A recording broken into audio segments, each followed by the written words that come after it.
Sergeant Marcus "Tank" Rodriguez had been called many things during his 8 years in the Marine Corps. Stubborn, reckless, a walking disaster magnet.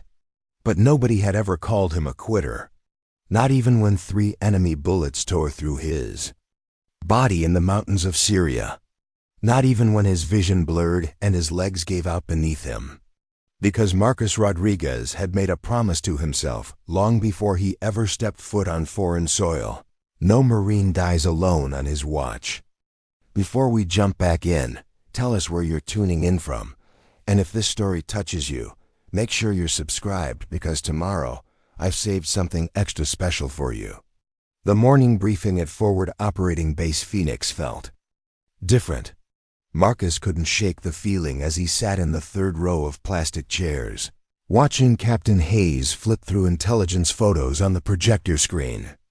The concrete bunker was stuffed with 20 Marines, their desert camouflage still damp with pre-dawn sweat. Outside, the Syrian desert stretched endlessly under a blood-orange sunrise.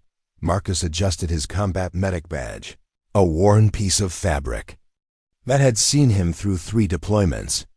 At 29, he was older than most of the Marines in his unit, his face weathered by desert sand and battlefield smoke.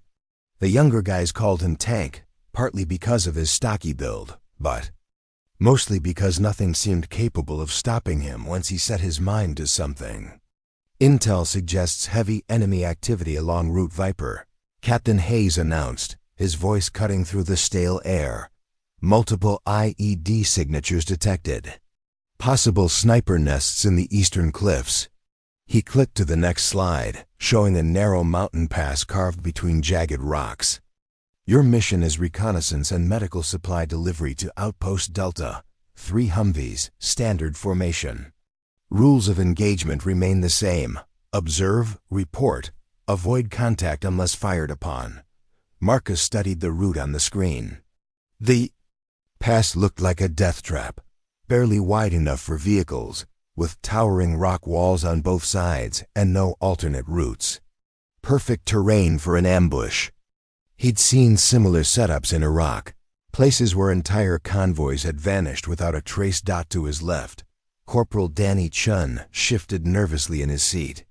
At 22, Chung was on his first deployment, still jumpy at every distant gunshot. The kid had been asking Marcus endless questions about combat medicine, wanting to learn everything he could about keeping his fellow Marines alive. Behind them, Private First Class Jake Sullivan cracked his knuckles repeatedly, a nervous habit Marcus had noticed during their pre-deployment training. Sullivan was built like a linebacker, all muscle and determination, but his eyes held the same anxiety that plagued every Marine before a dangerous mission. Sergeant Tommy Blake sat in the front row, his machine gun already cleaned and loaded. Blake was from Detroit, tough as nails with 3 Purple Hearts and a mouth that never stopped running. He'd been Marcus's closest friend since boot camp, the kind of Marine who'd charge into hell if his brothers needed him there. Weather reports show incoming sandstorms by 1400 hours, Captain Hayes continued. Visibility will drop to near 0. If you're not back by then, you'll be spending the night in Indian country. Marcus felt his stomach tighten. Sandstorms in this region weren't just inconvenient, they were deadly.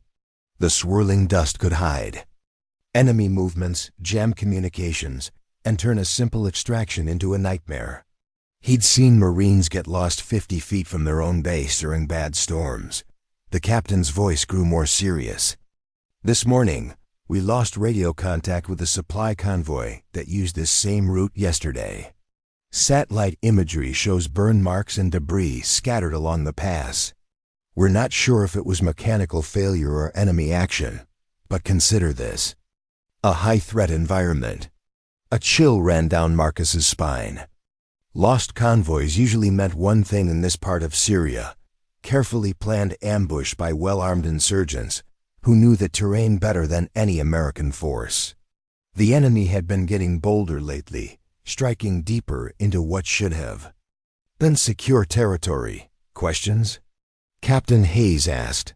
Marcus raised his hand. Sir, What's our medical support if things go sideways? Closest Kasivek? The nearest field hospital is 40 minutes by air, weather permitting. But with the storm moving in, don't count on immediate extraction. That's why we're sending our best corpsmen. Hayes nodded toward Marcus. You'll be riding in the second vehicle with Chun and Sullivan.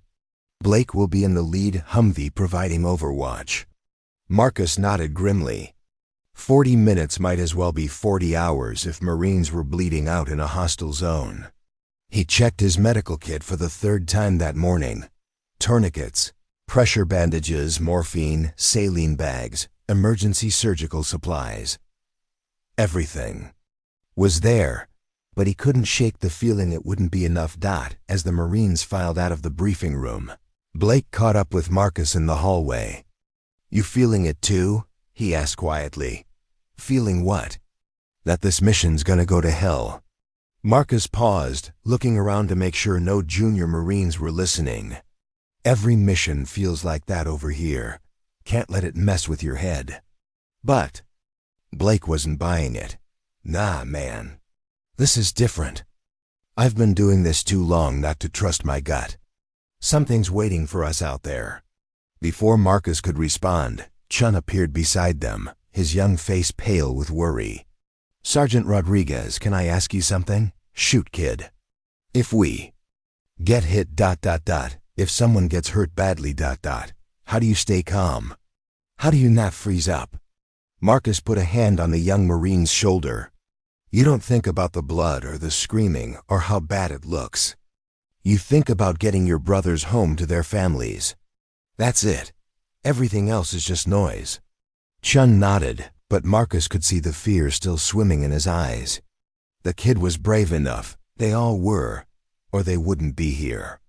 But there was a difference between training courage and battlefield courage, and no amount of preparation could fully bridge that gap. Outside the bunker, the 3 Humvees were already staged and running. The morning air shimmered with heat waves rising from the armored vehicle's engines. Marcus climbed into the second truck, settling into the passenger seat behind the .50 caliber machine gun mount. His medical kit sat secured between his feet. Close enough to grab in an instant, Sullivan took the driver's seat, his massive hands gripping the steering wheel like he was afraid it might escape. Chun climbed into the gunner position, checking his rifle one more time before settling behind the mounted weapon. Through the bulletproof windshield, Marcus watched the lead vehicle begin moving toward the base gates. The desert stretched ahead of them like an endless sea of sand and stone, beautiful and deadly in equal measure. Somewhere out there, in the maze of canyons and hidden caves, enemy fighters were likely watching their every move through binoculars and rifle scopes. The radio crackled to life. Phoenix base to Convoy Alpha. You are cleared for departure. Godspeed, Marines. Marcus keyed his radio. Copy that, Phoenix. Alpha convoy moving out.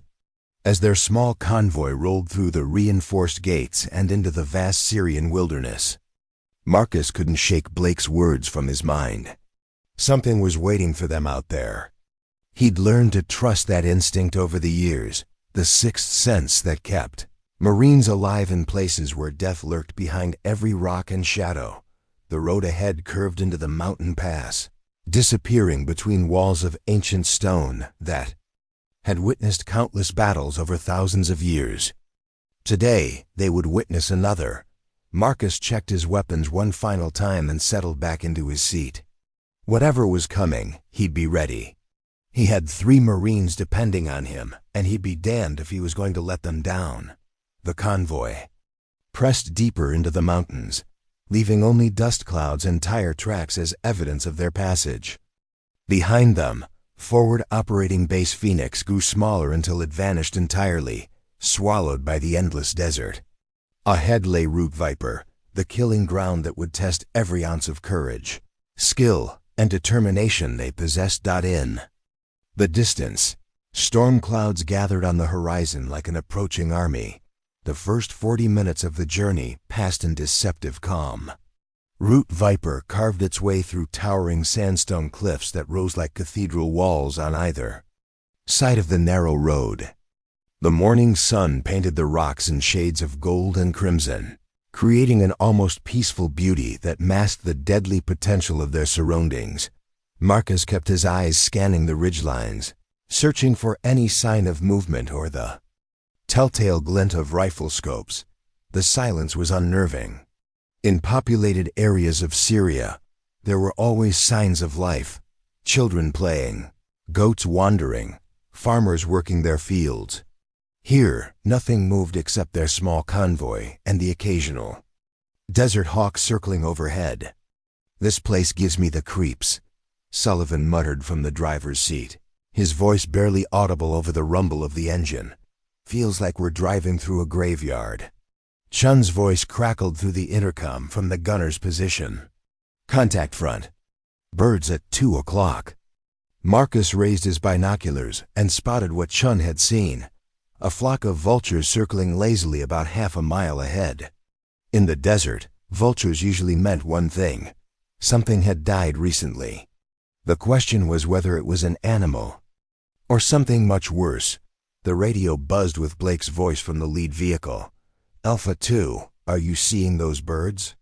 "Roger that, Alpha 1. Could be the missing supply convoy." "Or bait," Blake replied grimly. "Stay sharp." Preparing and narrating this story took us a lot of time, so if you are enjoying it, subscribe to our channel. It means a lot to us. Now back to the story. As they approached the circling vultures, the source of their interest became visible. Scattered across the road and surrounding rocks were the twisted remains of 2 military vehicles. The hulks were blackened by fire, their armor plating peeled back like flower petals by the force of massive explosions. Personal equipment lay strewn across a 100-yard radius: helmets, rifles, medical supplies, and darker stains on the rocks that Marcus tried not to think about. The convoy slowed to a crawl as they navigated around the wreckage. Marcus counted at least 3 separate blast craters in the road surface, each one perfectly positioned to catch vehicles in an overlapping kill zone. This hadn't been a random attack.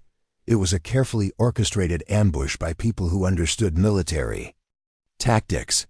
"Professional work," Sullivan observed, his knuckles white on the steering wheel. Whoever did this knew exactly what they were doing. Through his binoculars, Marcus studied the cliff faces above them. The attackers had chosen their position perfectly. The road here narrowed to barely 2 vehicle widths, with steep walls that would funnel any convoy into a predetermined killing ground. Dozens of caves and rock formations provided perfect hiding spots for snipers and RPG teams. "Alpha Convoy, this is Phoenix Base," the radio crackled. "What's your status?" Blake's voice responded immediately. "Phoenix Base, we've reached the wreckage site. Confirmed total loss of previous convoy. Multiple vehicle burns, no survivors visible. Proceeding with caution." "Copy that, Alpha 1. Be advised, satellite imagery shows possible movement in your sector." Unknown number of hostiles. Marcus felt his stomach drop. The enemy was still in the area, possibly watching them right now through rifle scopes. He checked his medical kit again, ensuring everything was easily accessible. In ambush situations, the first few seconds determined who lived and who died. The convoy began moving again, creeping past the destroyed vehicles at barely 10 miles per hour. Every Marine was now on high alert, weapons trained on the surrounding cliffs, eyes scanning for threats. The peaceful morning had transformed into a tense game of cat and mouse with an invisible enemy. That's when Marcus noticed something that made his blood run cold. Fresh tire tracks in the sand beside the road, leading away from the wreckage toward a narrow canyon entrance. The tracks were still sharp and well-defined, meaning they'd been made recently, possibly within the last few hours. "Alpha 1, this is Alpha 2. I'm seeing fresh vehicle tracks heading east into that canyon. Looks like our friends might have company." Blake's response was immediate. "I see them too. Could be our missing supplies or the people who took them. Either way, we need to check it out." The decision to investigate would prove to be both brave and fateful. Military protocol dictated that they should report the findings and continue with their primary mission. But the possibility that American personnel might still be alive in that canyon overrode standard procedures. Marines never left their own. Behind, the lead vehicle began turning toward the canyon entrance, following the mysterious tire tracks into an increasingly narrow passage between towering rock walls. The road here was little more than a dirt track, barely wide enough for their armored vehicles. Loose rocks clattered down from above as they passed. Disturbed by the vibration of their engines, Marcus's radio crackled with Chun's nervous voice. "Sergeant, my grandmother always said vultures circle before something bad happens." "Your grandmother never served in a war zone, kid. Keep your eyes on those ridgelines." But privately, Marcus was beginning to share Tian's superstitions. Everything about this mission felt wrong. The missing convoy, the perfect ambush site, the fresh tracks leading into an isolated canyon. It was as if they were being deliberately drawn into a trap. The canyon walls grew higher and more narrow. As they proceeded deeper into the rocky maze, shadows lengthened across the road, creating a patchwork of light and darkness that made it impossible to distinguish rocks from potential threats. The sound of their engines echoed off the stone walls, announcing their presence to anyone within miles. 5 minutes into the canyon, they found the source of the tire tracks. 3 military supply trucks sat abandoned in a small clearing, their cargo compartments torn open and contents scattered across the ground. Medical supplies, ammunition, and food rations lay strewn everywhere, as if the attackers had been searching for something specific. But these trucks weren't destroyed like the convoy on the main road. They were intact, recently abandoned, with engines still warm to the touch. Whoever had taken them was close, very close. "This is wrong," Sullivan whispered, stopping their vehicle behind the lead Humvee. "Why leave perfectly good trucks? Why not destroy them or drive them away?" Marcus was thinking the same thing. In his experience, insurgents either destroyed captured equipment or kept it for their own use. Abandoning valuable military vehicles in perfect condition suggested only one thing: they were bait. Blake's voice came through the radio, tense and urgent. "Alpha 2, Alpha 3, we've got a problem. Movement on the ridgelines, multiple positions.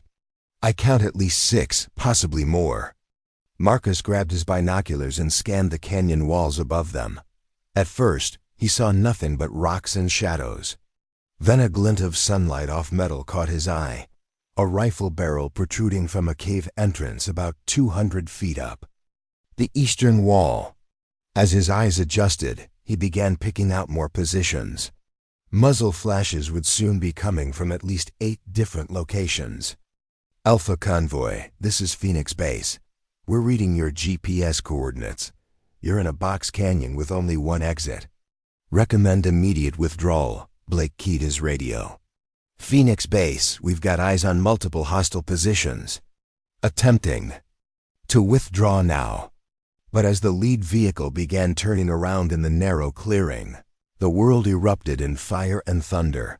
The first explosion came from directly overhead, an RPG, striking the rocks above the lead Humvee.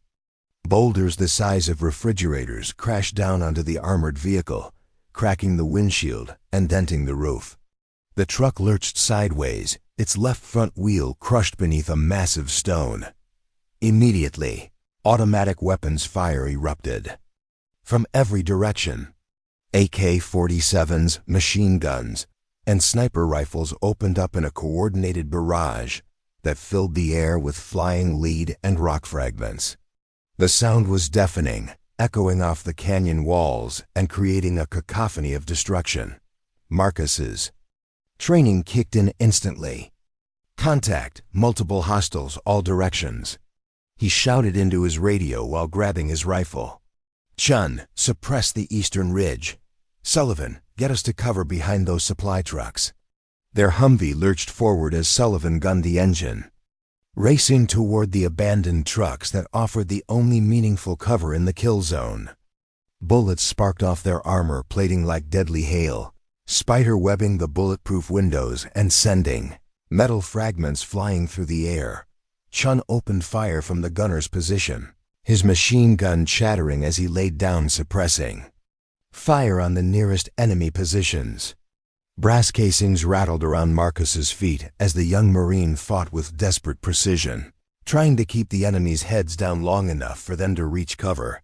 A second RPG streaked down from the western ridge, aimed directly at their moving vehicle. Sullivan saw it coming and yanked the steering wheel hard left, sending them skidding sideways behind the largest supply truck just as the rocket propelled. Grenade exploded where they'd been seconds before.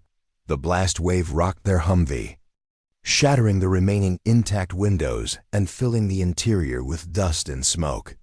Marcus's ears rang from the concussion, but he could still hear Chun screaming from the gunner's position. "I'm hit! I'm hit!" Marcus didn't hesitate. He unbuckled his harness and scrambled up through the vehicle's roof hatch, pulling himself into the gunner's compartment, where Chun lay crumpled against the machine gun mount. Blood soaked through the young Marine's uniform at the shoulder and chest. Shrapnel from the RPG blast had found its way through the armor. "How bad?" Marcus shouted over the continuing gunfire. Chun's face was pale but determined. "I can still fight, Sergeant. Just patch me up." Marcus quickly assessed the wounds. The shoulder injury was serious but not immediately life-threatening. A large piece of metal had penetrated the muscle but missed major arteries. The chest wound was more concerning, blood bubbling slightly with each breath, suggesting possible lung damage. Working with practiced efficiency despite the bullets whining overhead, Marcus applied pressure bandages and administered morphine. "You're going to be fine, kid. But I need you to stay down and keep pressure on that chest wound." A tremendous crash echoed through the canyon as another boulder came loose from the cliffs, this one striking the middle of their Humvee's hood and crushing the engine block. Steam and smoke began pouring from the ruined vehicle. "We're not driving." "Out of here," Sullivan called from the driver's seat. "The engine's dead." Through the smoke and chaos, Marcus could see the lead vehicle in serious trouble. Blake's Humvee was pinned beneath fallen rocks, unable to move, with enemy fire concentrated on their position. He could hear Blake on the radio calling for backup that was still 40 minutes away. The third vehicle in their convoy had taken cover behind some large boulders at the canyon entrance, but they were too far away to provide effective support. The enemy had achieved exactly what they'd planned: 3 isolated groups of Marines, trapped in a carefully prepared killing ground. Marcus made a quick decision that would define everything that followed. He grabbed his medical kit and rifle, checking to ensure he had maximum ammunition. "Sullivan, stay with Chun and keep him stable. I'm going to get Blake and his crew." "Sergeant, that's suicide." "There's 200 yards of open ground between us and them." Marcus was already moving, slinging his medical kit across his back and chambering around in his rifle. The distance between the supply trucks and Blake's disabled vehicle was indeed a death trap, open ground swept by multiple enemy positions. But his fellow Marines were pinned down and possibly wounded. In Marcus Rodriguez's world, that made the choice simple. "Cover me," he said, and without another word, he sprinted into the killing zone. The moment he left cover, every enemy gun in the canyon seemed to turn toward him. Bullets kicked up dust clouds around his feet as he zigzagged across the rocky ground, using every piece of natural cover he could find. A sniper's bullet passed so close to his head that he felt the heat of its passage. Halfway to Blake's position, and a K-47 burst caught him in the left leg, spinning him around and sending him crashing into the rocky ground. Pain exploded through his thigh, but Marcus forced himself to keep moving. Blake's voice was growing weaker on the radio, and that meant time was running out. He crawled the remaining 100 yards, dragging his wounded leg behind him while bullets continued to rain down from above. Blood soaked through his uniform. leaving a crimson trail in the dust. But Marcus Rodriguez had made a promise, and he intended to keep it. When he finally reached Blake's vehicle, what he found would test every ounce of his medical training and personal courage. When Marcus finally reached Blake's Humvee, the scene that greeted him was worse than he'd imagined. The vehicle sat crushed beneath a pile of boulders that had transformed the armored truck into a twisted metal coffin. The roof was completely caved in, pressed down to where the seatback should have been. Steam hissed from ruptured coolant lines, mixing with the acrid smell of leaking fuel and something else Marcus didn't want to identify. Blake's voice came weakly from somewhere inside the wreckage. "Tank ... that you, brother? I'm here, Tommy. Hold on." Marcus pressed himself against the least damaged side of the vehicle, using the bulk of the Humvee as cover from the continuing sniper fire. Bullets pinch off the armor plating inches from his head, but he ignored them. His friend was trapped, and that was all that mattered. Through a gap where the passenger door had been partially torn away, Marcus could see into the vehicle's interior. Blake was pinned behind the steering wheel, his legs crushed beneath twisted metal and fallen rocks. Blood covered his face from a deep gash across his forehead, and his breathing was labored and shallow. But Blake wasn't alone. In the back seat, Marcus spotted 2 more Marines from the lead vehicle's crew. Corporal Rick Mendoza lay unconscious, his left arm bent at an unnatural angle, while Private Sam Johnson was awake, but trapped beneath a section of the collapsed roof. Johnson's eyes met Marcus's through the gap, wide with pain and fear. "Rodriguez." Johnson called out weakly. "Blake's hurt badly. Internal bleeding, I think. And Mendoza hasn't moved since the rocks came down." Marcus quickly assessed the tactical situation. The enemy fire was concentrated, but not coordinated, individual shooters, taking targets of opportunity rather than a unified assault. That meant he had small windows between shots to work on the extraction. But those windows were measured in seconds, and extracting 3 wounded Marines from a collapsed vehicle would take much longer. "Tommy, I need you to talk to me. What hurts the most?" Blake's voice was getting weaker. Can't feel my legs, Tank. Something's pressing on my chest. Hard to breathe." Marcus recognized the symptoms immediately. Blake likely had internal injuries, possibly damaged ribs puncturing his lungs, along with severe trauma to his lower extremities. Without immediate medical intervention, his friend would die in that metal tomb. A sniper's bullet cracked past Marcus's ear, close enough to draw blood from a rock fragment. He pressed himself tighter against the vehicle and keyed his radio. "Alpha 3, this is Alpha 2. I need covering fire on the eastern ridge, sniper positions." The response came immediately from the Marines positioned at the canyon entrance. "Copy that, Alpha 2. Engaging targets now." Heavy machine gun fire erupted from behind Marcus as the distant Marines opened up on the enemy positions. The suppressing fire wasn't perfect, but it forced the snipers to take cover, giving Marcus the breathing room he desperately needed. He squeezed through the damaged passenger door, ignoring the jagged metal that tore at his uniform and skin. Inside the cramped, twisted interior, the full scope of the disaster became clear. The vehicle's roof had collapsed in a V-shape, creating a pocket of space around the seats, but crushing everything else. Blake was trapped, not just by the steering wheel, but by a boulder the size of a refrigerator that had punched through the roof and pinned his legs. "Johnson, can you move at all?" Marcus asked, pulling medical supplies from his kit. "My right leg's free, but something's got my left pinned, and Sergeant Mendoza's breathing is funny. Real shallow." Marcus crawled toward Mendoza first, checking for a pulse. The corporal was alive but unconscious, with obvious signs of traumatic brain injury. His pupils were unequal in size, and blood trickled from his ears, classic symptoms of a severe concussion or skull fracture. Without immediate evacuation to a trauma center, Mendoza had maybe an hour to live. But first, Marcus had to get him out of the vehicle. Working in the confined space was like performing surgery in a phone booth. Every movement had to be calculated, every tool placement precise. Marcus started with Mendoza, the most critically injured. He carefully fitted a cervical collar around the unconscious Marine's neck, then began the delicate process of extricating him from beneath the collapsed roof. "Tommy, I'm going to get Mendoza out first, then come back for you and Johnson. Can you hold on?" Blake managed a weak smile. "Not going anywhere, brother.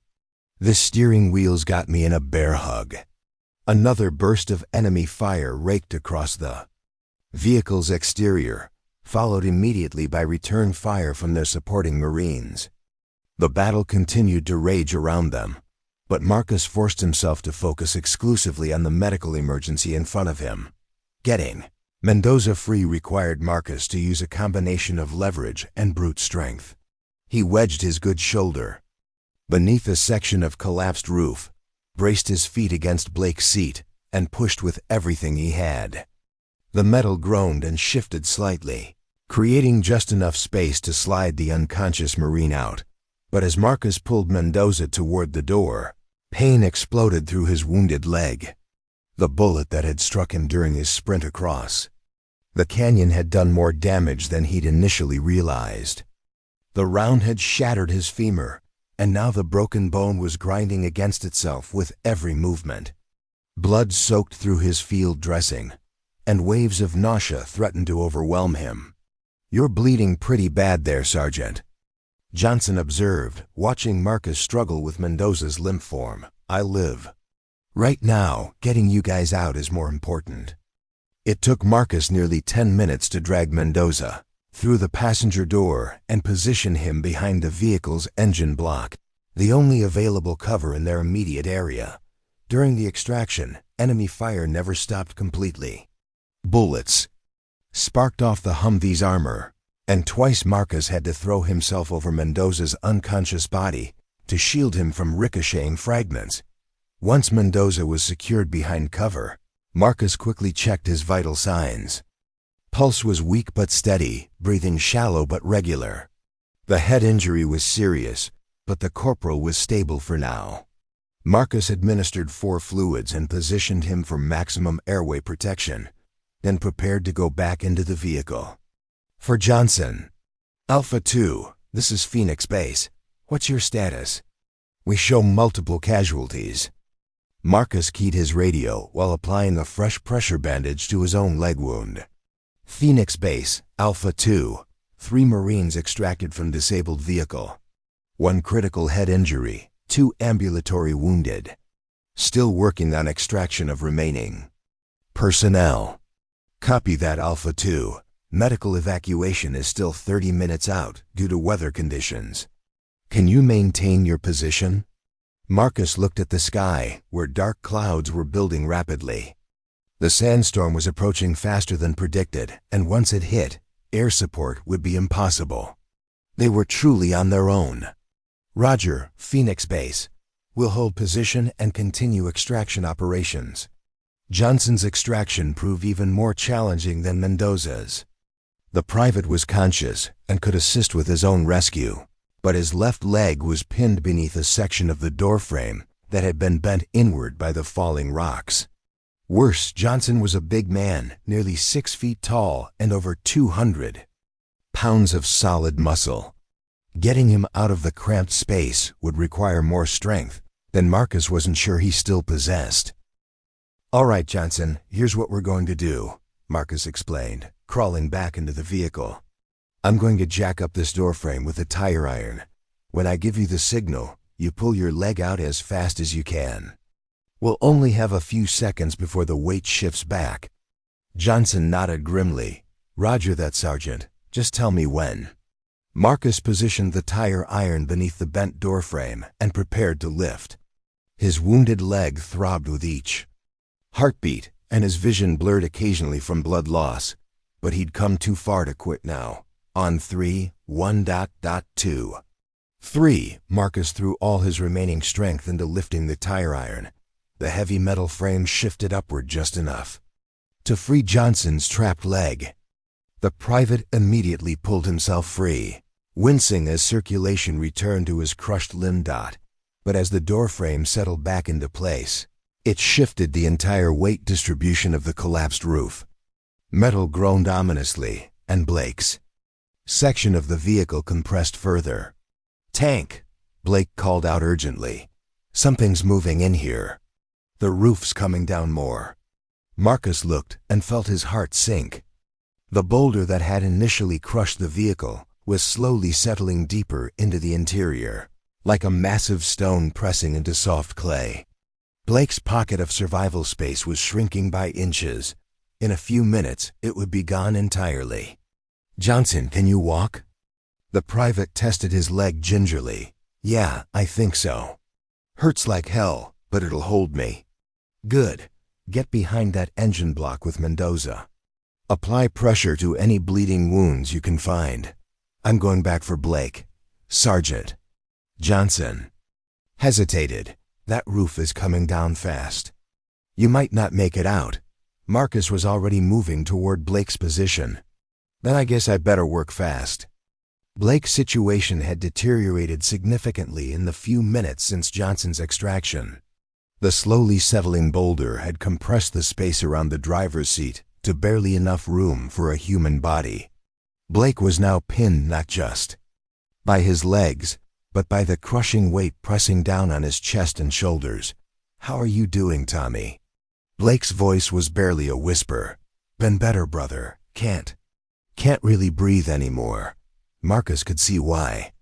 The steering wheel was pressed against Blake's chest so tightly that his ribs were visibly deformed. Each breath was a struggle, and pink foam at the corners of his mouth indicated internal bleeding in his lungs. "I'm going to get you out of here, Tommy. Just hold on a little longer." Tank. Blake's eyes met his friend's. "If this goes bad. Tell my wife I was thinking about her at the end. Tell her I wasn't scared." "You're going to tell her yourself. I didn't drag my ass across this canyon just to give up now." But privately, Marcus knew the odds were stacked against them. Blake was trapped by thousands of pounds of rock and twisted metal. Even with proper equipment and a full rescue team, extraction would be nearly impossible. With just a tire iron and his bare hands, it seemed hopeless. That's when the second bullet found him. The sniper's round caught Marcus in his right shoulder as he worked to position the tire iron beneath the steering column. The impact spun him sideways, slamming him against the collapsed roof. Pain exploded through his body like liquid fire, and blood immediately began soaking through his uniform. "You're hit again," Blake said, trying to reach toward his friend. Despite his own restraints, Marcus gritted his teeth and forced himself to keep working. "Just a flesh wound. I've had worse." It wasn't true. The bullet had shattered his shoulder blade and torn through muscle and nerves. His right arm was now nearly useless, hanging limply at his side. But Blake didn't need to know that. Blake needed hope, and Marcus was going to provide it even if it killed him. Using only his left arm and what remained of his strength, Marcus continued working to free his trapped friend. The tire iron slipped repeatedly from his weakened grip, and each attempt to lift the steering wheel sent waves of agony through his wounded shoulder. Blood loss was making him dizzy, and his hands shook uncontrollably. But slowly, impossibly, the steering wheel began to move. "That's it, Tank," Blake encouraged weakly. "I can feel some pressure coming off. Keep going." Marcus poured everything he had left into one final effort. His vision tunneled, his legs trembled, and he could taste blood in his mouth. But the steering wheel shifted another precious inch, creating just enough space for Blake to begin sliding. "Free. Can you move your legs at all?" Blake tested carefully. "A little." The feelings starting to come back. Working together, with Marcus providing leverage and Blake using what strength he could muster, they slowly extracted the sergeant from his metal prison. It took nearly 15 minutes of excruciating work, with enemy fire continuing to pepper their position and the sandstorm growing closer by the minute. When Blake finally emerged from the vehicle, Both Marines collapsed behind the engine block, breathing heavily and bleeding from multiple wounds. Marcus had been shot twice. Blake had suffered internal injuries and possible spinal trauma, but they were alive and together. "Alpha 2, this is Alpha 3, came the voice over the radio. "Sandstorm approaching from the west. Visibility dropping. Fast, we need to consolidate positions now." Marcus looked toward the canyon entrance, where the third vehicle waited with their remaining Marines. The distance was still 200 yards of open ground, now swept by an approaching wall of sand. And continuing enemy fire. "Tommy, can you walk?" Blake struggled to his feet, leaning heavily against the damaged Humvee. "I can try. But what about Mendoza and Johnson?" Marcus looked at the two wounded Marines behind cover. Mendoza was still unconscious, and Johnson's injured leg wouldn't support the weight of carrying another man. Someone would have to carry the unconscious corporal across the canyon, and with his own wounds. Marcus wasn't sure he had the strength left, but as he watched the sandstorm approach and listened to Blake's labored breathing, Marcus Rodriguez made a decision that would define the rest of his life. He was going to get all three of his Marines to safety, even if it meant carrying them there himself. The first rescue was complete, but the hardest part still lay ahead. The sandstorm hit the canyon like a living wall of fury. One moment Marcus could see the rocky cliffs above them. The next everything disappeared in a swirling maelstrom of sand and debris. Visibility dropped to less than 10 feet, transforming their already desperate situation into something approaching impossible. "Alpha 2, Alpha 3. The radio crackled with urgent voices from the Marines at the canyon entrance. "We can barely see your muzzle flashes. The storm's getting worse." Marcus pressed his face against his radio, shouting to be heard over the howling wind. "Alpha 3, we're starting movement toward your position. 4 personnel, 2 critically wounded. Maintain covering fire on likely sniper positions, even if you can't see targets." The sandstorm provided both blessing and curse. While it concealed their movement from enemy snipers, it also made navigation nearly impossible and breathing a constant struggle. The fine desert sand infiltrated everything: their weapons, their wounds, their lungs. Each breath felt like swallowing glass. Marcus looked at his wounded Marines huddled behind the engine block. Mendoza remained unconscious, his head injury showing no signs of improvement. Blake sat propped against the vehicle, conscious but clearly struggling with internal injuries that were getting worse by the hour. Johnson clutched his damaged leg, blood seeping through the makeshift bandages.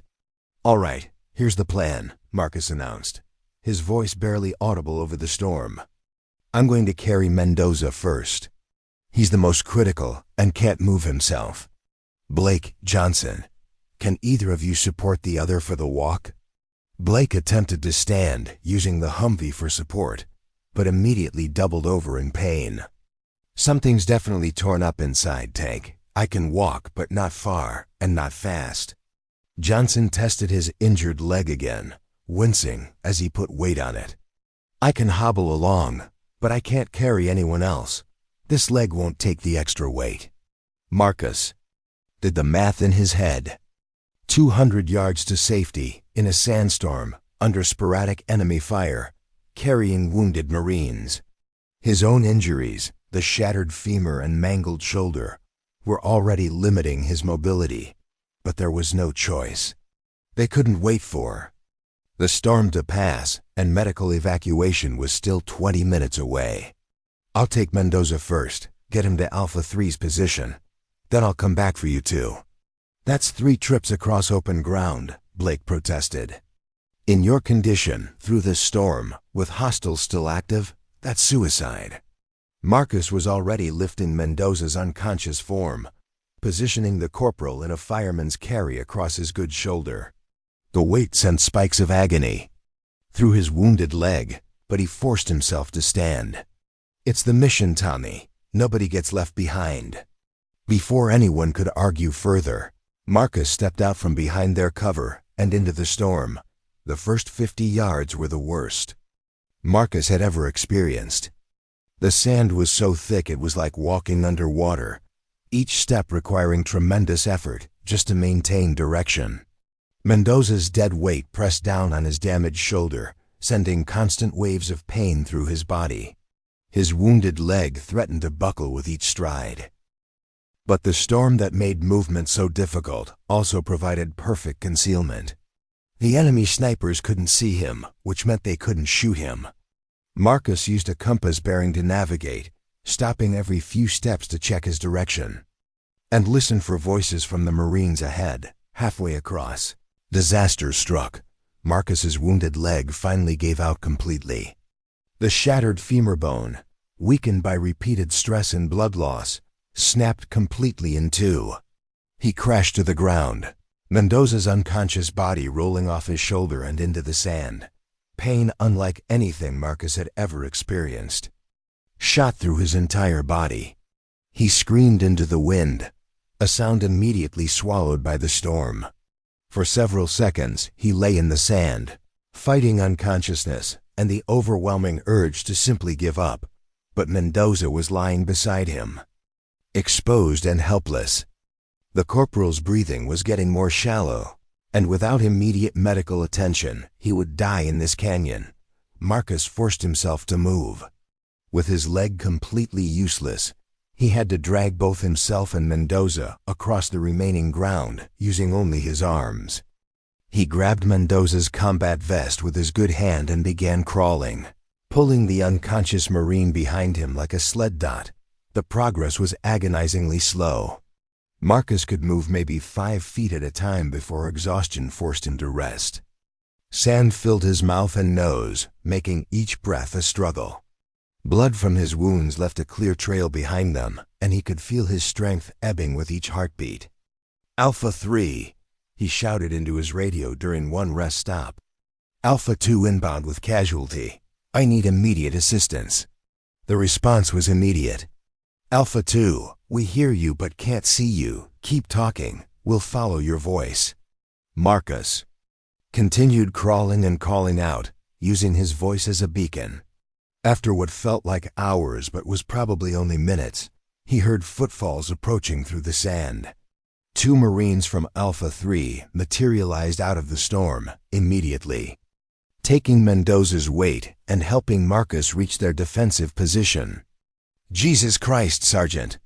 one of them exclaimed, seeing Marcus's condition. "You're shot to hell." Marcus refused their attempts to treat his wounds. "I've got 2 more Marines back there, Blake and Johnson, both wounded. I need to go back for them." "Sir, with respect, you can barely crawl. You've lost too much blood. Your leg is completely destroyed. Let us go get them." "No." Marcus's voice carried absolute authority despite his weakened condition. "They're my responsibility. Help me get back there." The Marines exchanged worried glances but didn't argue. In their world, when a sergeant gave an order, you followed it. They improvised a splint for Marcus's leg using rifle parts and medical tape, gave him 4 fluids to combat blood loss, and helped him start the journey back into the storm. The second trip was worse than the first. Marcus's jury-rigged leg brace helped with mobility but did nothing for the pain. Every step felt like being struck with a hammer. The sandstorm had intensified, reducing visibility to less than 5 feet and creating a disorienting maze of swirling sand and shadows. Finding Blake and Johnson took longer than expected.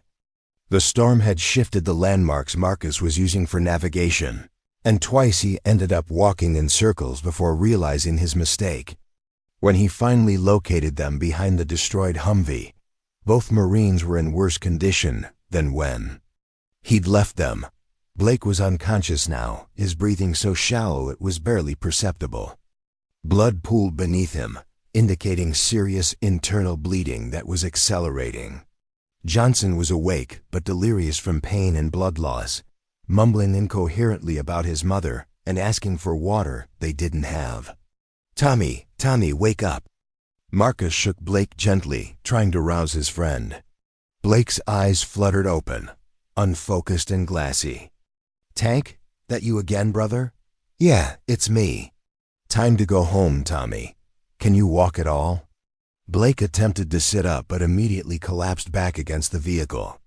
"Everything's spinning, man. I don't think I'm gonna make it out of here. Don't you dare give up on me now. Your wife is waiting for you. Your kids need their dad." With Johnson semi-conscious and Blake barely able to stay awake, Marcus faced an impossible choice. He couldn't carry both men simultaneously. But leaving either one alone in the storm meant certain death. His own condition was deteriorating rapidly. The improvised leg brace was already failing, and blood loss was affecting his judgment and coordination. That's when the third bullet found him. The enemy sniper had been firing blind into the storm, hoping to hit something. A random shot caught Marcus in his left side, just below the ribs, spinning him around and sending him crashing into the sand beside Blake. This wound was different from the others. Marcus could feel immediately that something vital had been hit. Blood filled his mouth with a metallic taste, and breathing became difficult. The bullet had likely punctured his lung and possibly damaged other organs. "Sergeant!" Johnson called out, his delirium temporarily cleared by the sight of Marcus being shot again. "You're hit!" Marcus pressed his hand against the new wound, feeling a warm blood pulse between his fingers. His medical training told him this was potentially fatal. Without immediate surgery, he had maybe 30 minutes before blood loss and internal bleeding killed him. But Blake was dying beside him, and Johnson couldn't walk on his own. If Marcus died now, all three of them would be left to die in this canyon. "Johnson, listen to me," Marcus said, fighting to keep his voice steady. "I need you to help me get Blake to safety. I can't carry both of you anymore." Johnson nodded, some clarity returning to his eyes. "What do you need me to do?" Working together, with Johnson supporting Blake's weight and Marcus providing direction and stability, they began the grueling journey back toward Alpha 3's position.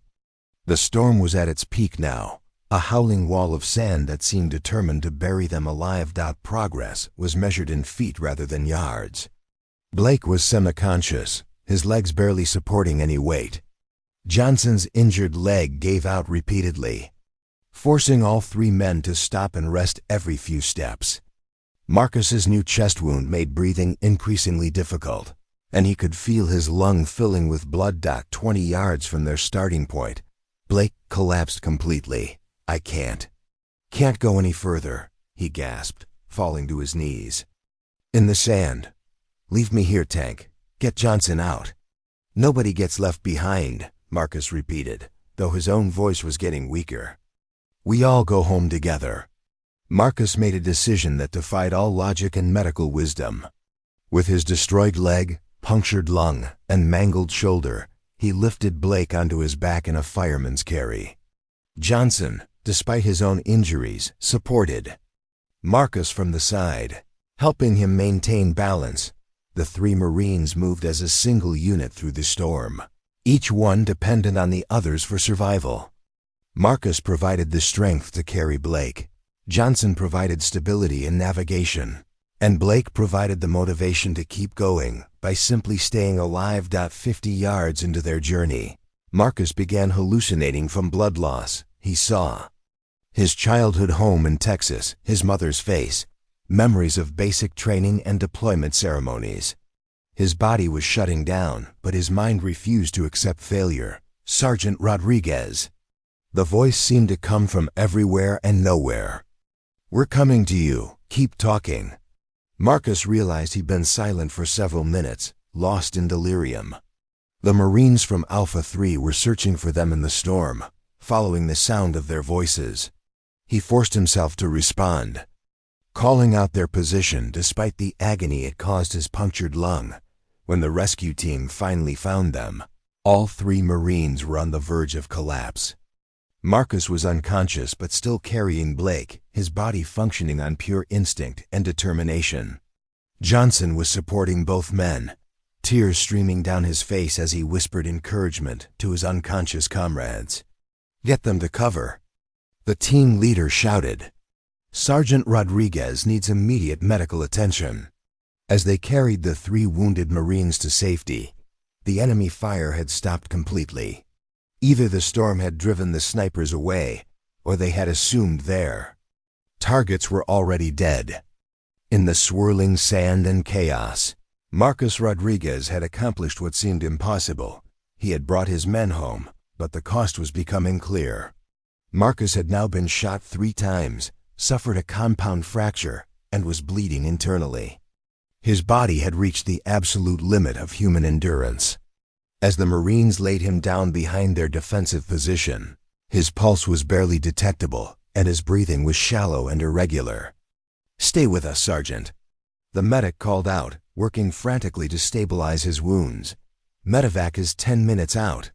Marcus's eyes fluttered open one last time, focusing on Blake and Johnson lying nearby. Both men were alive, breathing, and safe. His mission was complete. As consciousness faded away, Marcus Rodriguez allowed himself a small smile. He had kept his promise. Nobody had been left behind. Marcus drifted back to consciousness in a haze of pain and confusion. The world around him seemed muffled, as if he were underwater.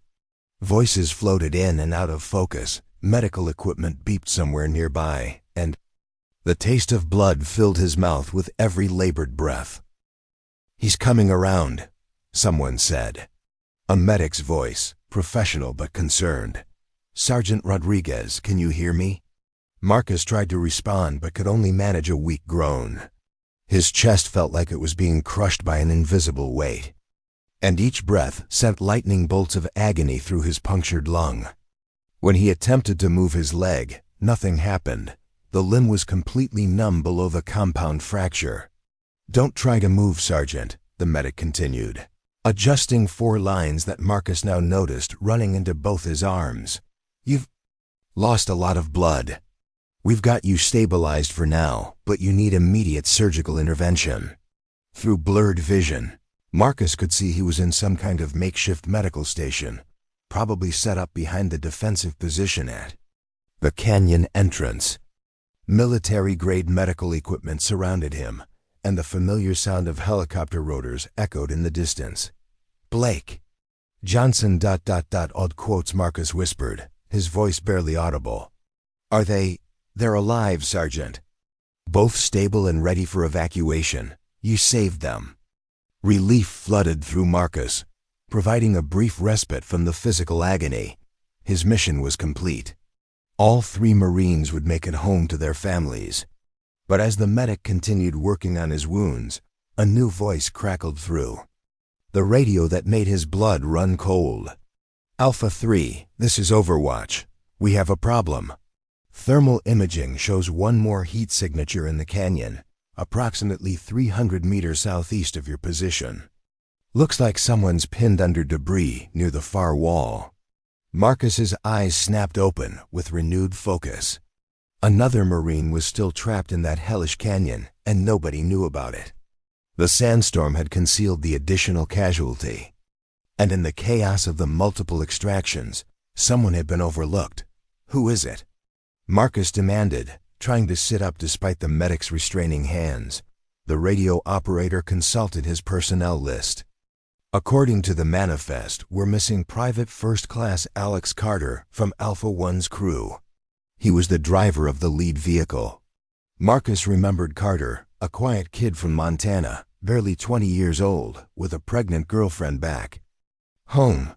Carter had been planning to propose when he got back from deployment. The thought of that young Marine dying alone in the canyon while everyone else was evacuated was unbearable. "Alpha 3, this is Phoenix Base," the radio continued. "Medical evacuation is touching down in 2 minutes. Due to incoming weather systems, this will be the last flight out until the storm passes completely. All wounded personnel need to be on that bird." The medic looked at Marcus with understanding and dread in his eyes. "Sergeant, you heard the radio. This is the last chance for evacuation. Your lung is filling with blood, your leg is destroyed, and you've lost nearly half your blood volume. If you don't get on that helicopter, you'll die here. Marcus closed his eyes for a moment, feeling the weight of an impossible decision. His body was broken beyond repair, his life hanging by the thinnest of threads. Every medical indicator said he had minutes, not hours, before his injuries proved fatal. Getting on that helicopter was his only chance of survival, but Private Carter was still out there, trapped and alone, waiting for help that might never come. How long until the next medical flight? Marcus asked. The radio operator checked his notes. Minimum 6 hours, possibly longer depending on weather conditions.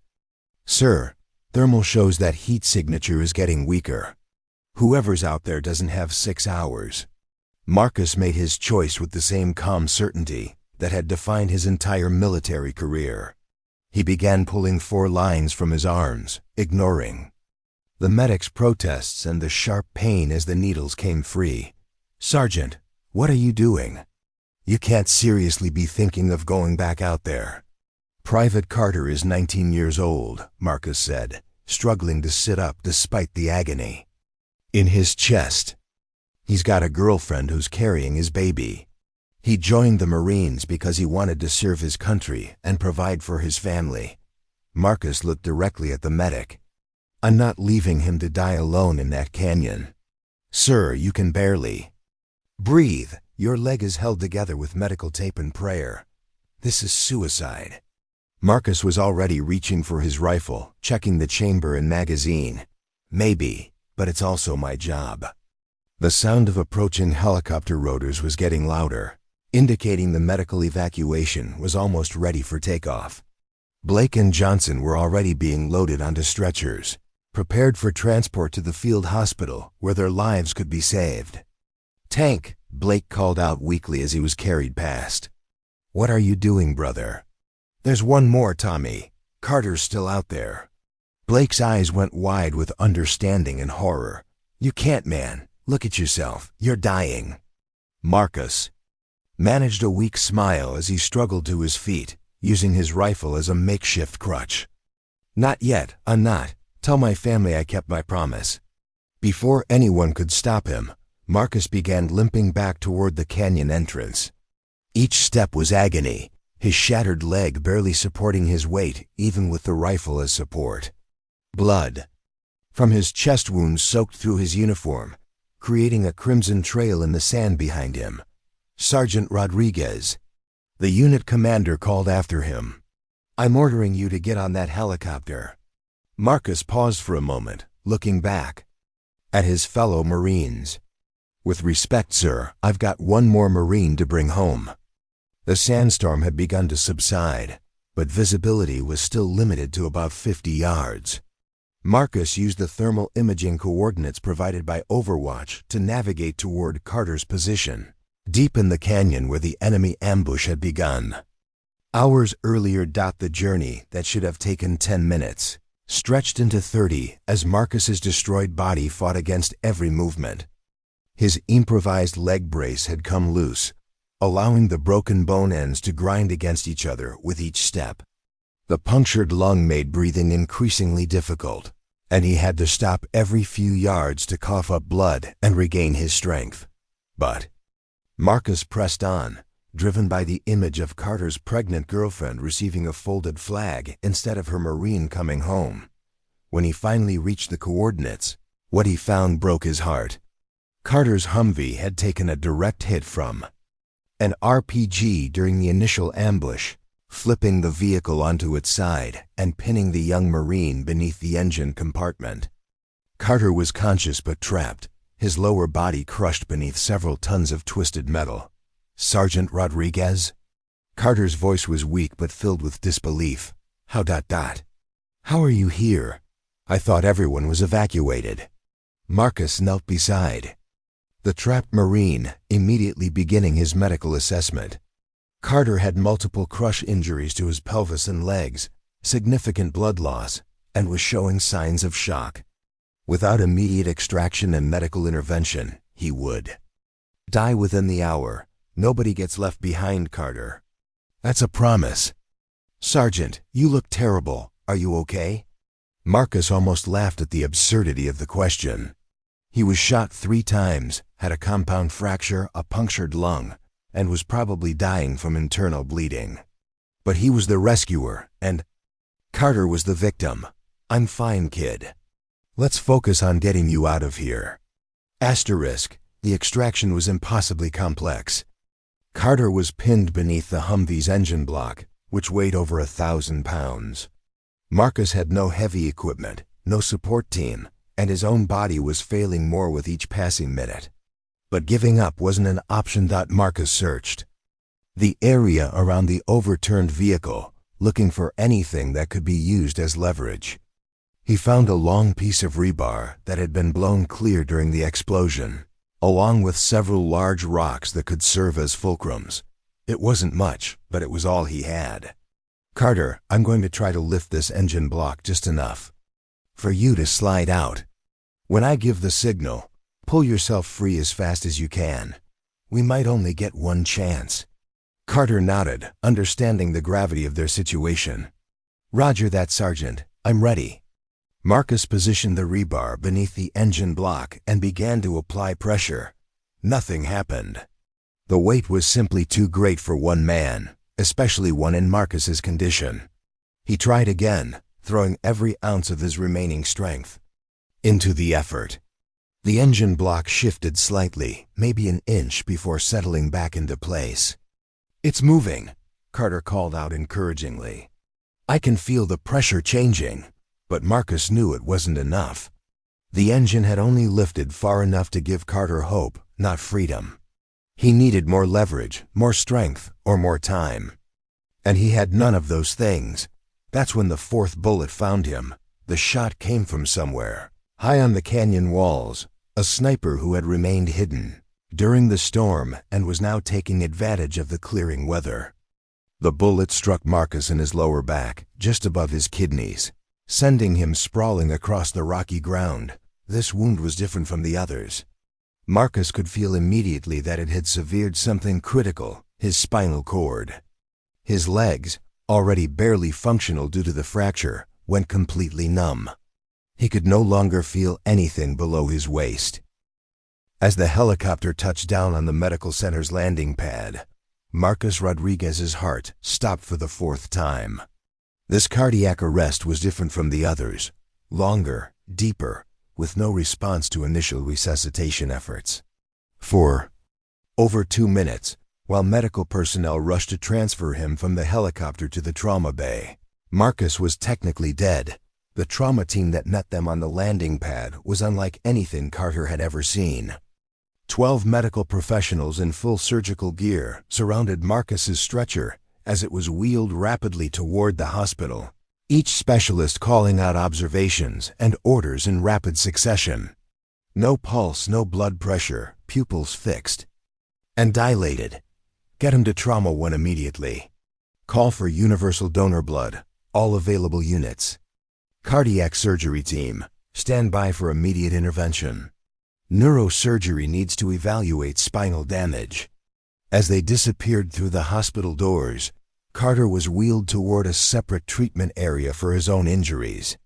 But his eyes remained fixed on the crowd of medical personnel working frantically around Marcus's stretcher until they vanished around a corner. Dr. Elizabeth Morrison, the chief trauma surgeon at Ramstein, had seen thousands of combat casualties during her military career. But when she first laid eyes on Marcus Rodriguez, she understood immediately that this case was extraordinary. His body showed evidence of injuries that should have killed him multiple times over, yet somehow he had continued functioning long. Enough to save 4 lives. "How long has he been down?" Dr. Morrison asked as the team began emergency procedures. 4 minutes and counting, responded the lead medic. "No pulse, no spontaneous breathing. Get me 8 units of O-negative blood immediately. Start massive transfusion protocol. And someone get me a complete rundown of what this Marine did to get these injuries." As the trauma team worked to restart Marcus's heart for the 4th time, word began spreading throughout the medical center about the extraordinary patient in Trauma Bay 1. Nurses, doctors, and support staff who weren't directly involved in his care found reasons to walk past the trauma bay, hoping to catch a glimpse of the Marine who had defied death itself to save his fellow soldiers. "He's been shot 4 times, Dr. Morrison announced to her team as they worked. Compound fracture of the femur, punctured lung, spinal cord transection, and massive internal bleeding. According to the field reports, he continued rescue operations for over 6 hours while sustaining progressive injuries." "That's impossible," replied Dr. James Patterson, the cardiac surgeon. "No one could function with these injuries." "Apparently this one did," Morrison said grimly, preparing a large bore needle for direct cardiac injection. He carried 3 wounded Marines to safety, then went back for a 4th after being told he was being left behind. The team worked in relative silence for several minutes, each specialist focused on their particular area of expertise. The cardiac surgeon worked to restart Marcus's heart, the orthopedic specialist evaluated his shattered leg, and the neurosurgeon assessed the spinal damage. At minute 6 of the cardiac arrest, when most medical protocols would suggest declaring the patient deceased, Marcus's heart suddenly resumed beating on its own. The monitor began showing a weak but steady rhythm, and his blood pressure slowly began to climb. "We've got him back," Dr. Morrison announced, though her voice carried more concern than relief. "But this is far from over. He's lost approximately 70% of his blood volume, has severe organ damage, and the spinal injury is complete. Even if we can stabilize him, the neurological damage may be permanent." Over the next 4 hours, Marcus underwent a series of emergency surgeries that pushed the medical team to their absolute limits. The cardiac surgeon repaired damage to his heart and major blood vessels. The orthopedic specialist rebuilt his shattered femur using metal plates and screws. The neurosurgeon worked to stabilize his damaged spine. Though the prognosis for recovery remained grim. Throughout the night, Marcus's condition fluctuated wildly. His heart stopped 2 more times during surgery, requiring immediate intervention. To maintain circulation, blood loss remained a constant threat, despite receiving over 20 units of donated blood. His body temperature dropped dangerously low as his system struggled to maintain basic functions. But somehow, impossibly, Sergeant, Marcus Rodriguez continued to fight. In the recovery area, Carter waited anxiously for news about his rescuer. His own injuries had been stabilized, the crushed pelvis would heal, the damaged legs would regain function, and he would eventually return to full duty. But none of that mattered if Marcus didn't survive. "Any word on Sergeant Rodriguez?" Carter asked every nurse and doctor who passed his bed. Finally, at 03:00 hours, Dr. Morrison approached Carter's bedside, exhaustion evident in every line of her face. She'd been operating continuously for 6 hours, fighting to save a man who had already given everything to save others. "He's alive," she said simply. "Barely, but alive. The next 24 hours will be critical." Carter felt tears of relief streaming down his face. Will he be okay? Dr. Morrison hesitated before answering. "His injuries are severe, Private. The spinal damage means he may never walk again. The other injuries will require months of recovery and multiple additional surgeries. But he's breathing on his own, his heart is stable, and his brain function appears intact. Can I see him?" "Not yet. He's in intensive care, sedated and on life support equipment. But..." Dr. Morrison paused, then smiled slightly. "I've been practicing trauma medicine for 15 years, and I've never seen anything like what your sergeant accomplished. The fact that he's alive at all defies medical explanation." As dawn broke over Ramstein Air Base, news of Marcus Rodriguez's heroic rescue mission and miraculous survival began spreading beyond the medical center. Military communication networks carried the story across Europe and back to the United States, where it would eventually reach the families of the 4 Marines he had saved. In a hospital room in Syria, Blake, Johnson, and Mendoza were recovering. from their own injuries when they received word that Marcus had survived the night. The 3 Marines, who owed their lives to their sergeant's unwavering courage, wept openly at the news. "He did it," Blake whispered, his voice thick with emotion. "Somehow that crazy bastard actually did it. He brought us all home." Back at Ramstein, Marcus remained unconscious in the intensive care unit, surrounded by machines that monitored every aspect of his fragile condition. The medical staff had done everything possible to save him. Now his survival depended on his own legendary will to live and perhaps something beyond medical science. As Carter was finally allowed to visit the ICU, he stood beside Marcus's bed and spoke quietly to his unconscious rescuer. "Thank you, Sergeant. Sarah and the baby will get to meet their Marine because of you. We all get to go home because you won't quit." In the distance, the sound of another medical helicopter could be heard approaching the base, carrying more wounded warriors who would benefit from the same level of care that had saved Marcus Rodriguez. The cycle of sacrifice and salvation continued, but this time with a new standard of heroism that would inspire medical personnel and Marines alike for years to come. 6 months after the ambush in the Syrian Canyon, Sergeant Marcus Rodriguez sat in a wheelchair in the East Room of the White House, wearing his dress blue uniform with ribbons that told the story of extraordinary valor. The Medal of Honor ceremony was attended by dignitaries, military leadership, and most importantly, the 3 Marines whose lives he had saved. President Harrison stepped to the podium as cameras from major networks captured the historic moment. "We gathered today to honor a Marine who redefined the meaning of sacrifice and brotherhood." Sergeant Marcus Rodriguez didn't just risk his life for his fellow Marines. He gave pieces of it, willingly and repeatedly, until every man under his care was safe. Marcus listened quietly, his hands resting on the wheels of his chair. The spinal cord injury had indeed left him paralyzed from the waist down, but his upper body had regained full strength through months of intensive rehabilitation. More importantly, his spirit remained unbroken. The actions of Sergeant Rodriguez that day saved 4 Marines and inspired an entire generation of service members. President Harrison continued, "When faced with the choice between his own survival and the lives of his brothers, he chose them. Not once, but repeatedly, even as his own body failed him."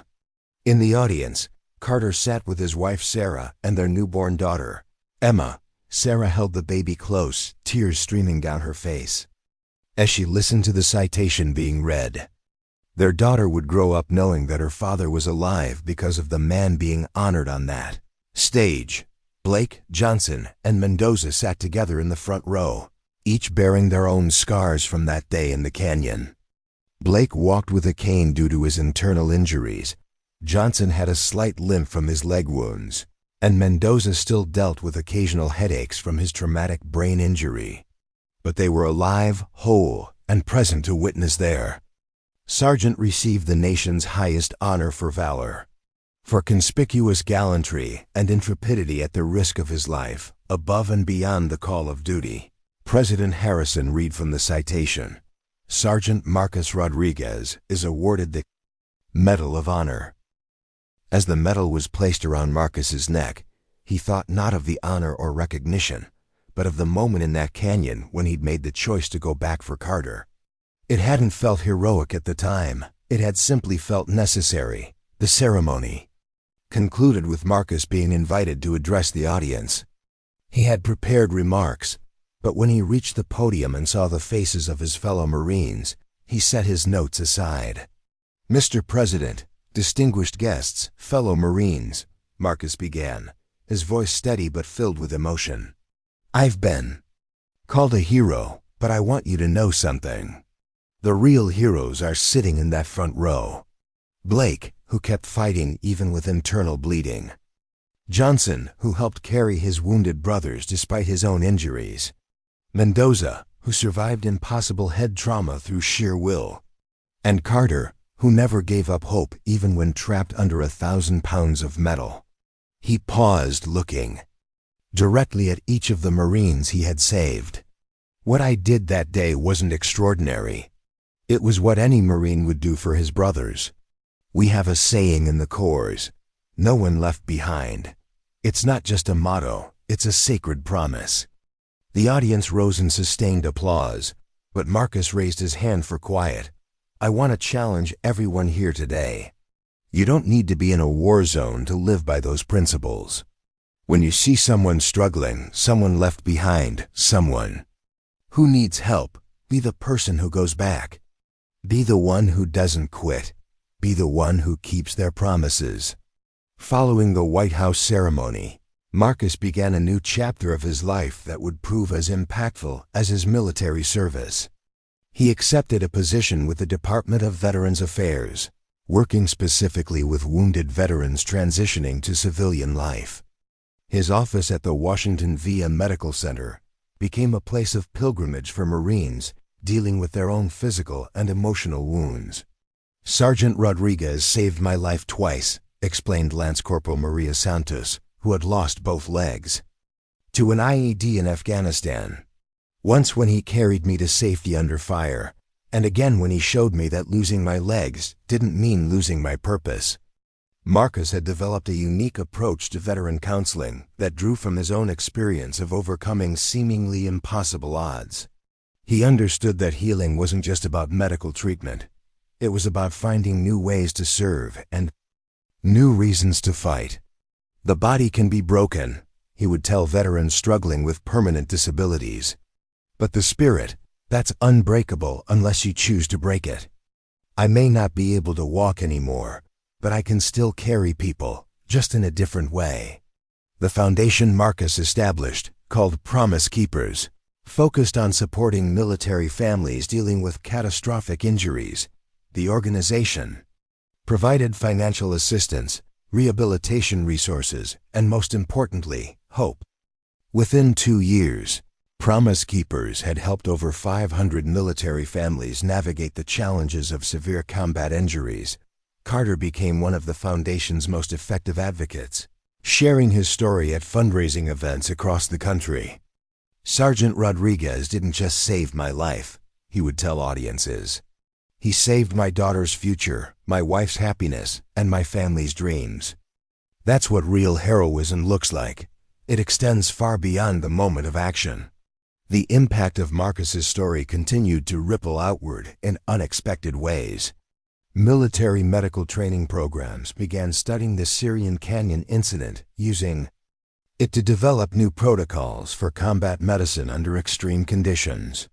The Rodriguez Standard became shorthand for medical personnel who refused to give up on patients, even when conventional wisdom suggested their cases were hopeless. Dr.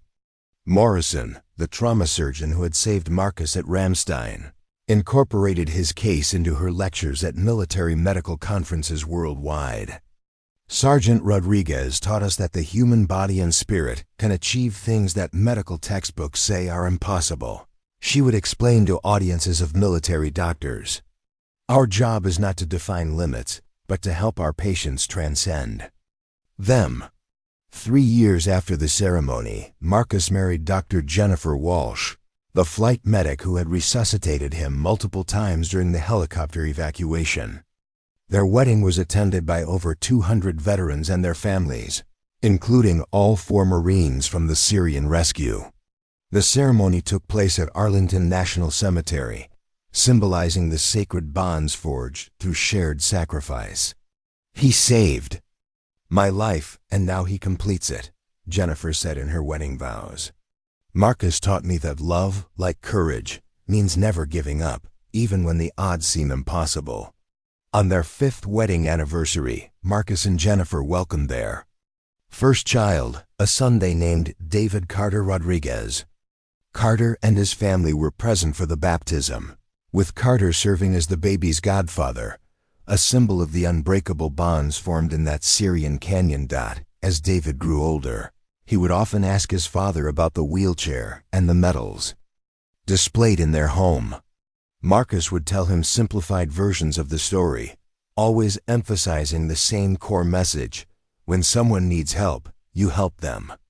When someone is left behind, you go back. That's what good people do.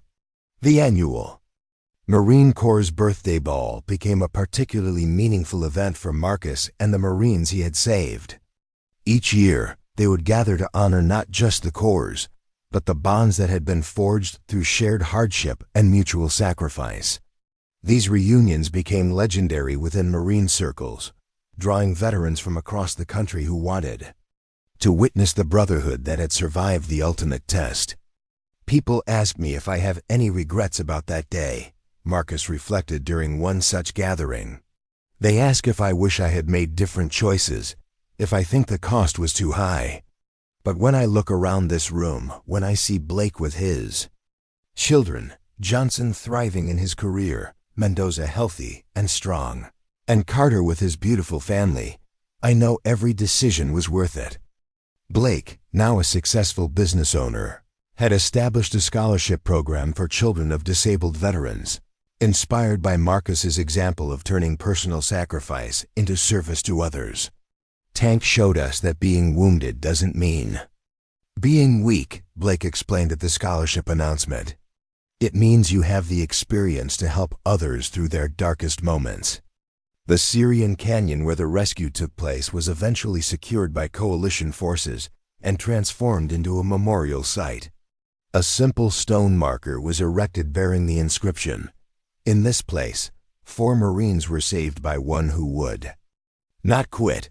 Their brotherhood reminds us that no sacrifice is too great when made for others. As Marcus approached his 40th birthday, he reflected on the unexpected path his life had taken. The man who had planned to serve 20 years in the Marines and retire quietly had instead become a symbol of unwavering dedication and sacrifice. His story was taught in military academies, featured in documentaries, and cited by leaders as an example of the highest ideals of service.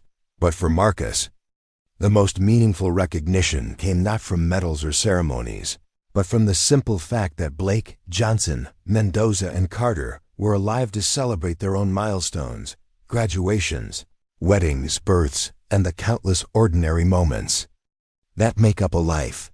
Heroes aren't people who don't feel fear, Marcus would tell the young Marines and veterans who sought his guidance. Heroes are people who feel fear, understand the cost, and choose to act anyway because someone else's life depends on it.